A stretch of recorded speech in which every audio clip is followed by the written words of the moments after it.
Hanukkah is the festival of lights, but why? You may think you know the answer. The Maccabees rededicate the temple. Not enough oil, miraculously, a one-day supply turns into 8. Great story, but it's just that, a story. In reality, we have the Maccabees' own description of the event, and they make no mention of it. The famous miracle story doesn't appear until hundreds of years later, in the Talmud. Even more surprising, the original Book of Maccabees doesn't associate Hanukkah with light or fire at all. So when did the lights turn on? Our first concrete evidence comes 250 years later from the Jewish historian Josephus. He calls it the Festival of Lights, but then he admits, I imagine we call it this because our right to worship appeared to us like a sudden light. But honestly, I don't know. Think about that. The greatest historian of the era, a priest no less, had no idea why Hanukkah is associated with fire.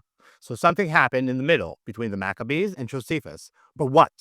One fascinating theory points to the man who actually murdered the last descendants of the Maccabees, King Herod. You see, Herod had a problem. He was king of Judea because Rome supported him, but his subjects, the Jews, they hated him. So to win them over, he rebuilt the temple in Jerusalem, making it one of the most magnificent buildings on earth.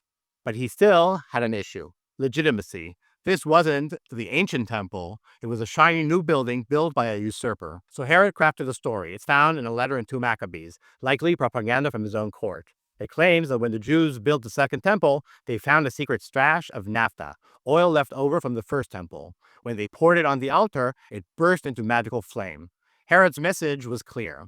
The fire burning in my new temple is the same divine fire from the Bible.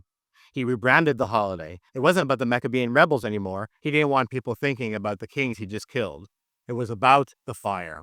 The propaganda didn't work. The Jews never stopped hating Herod, but it changed Hanukkah forever.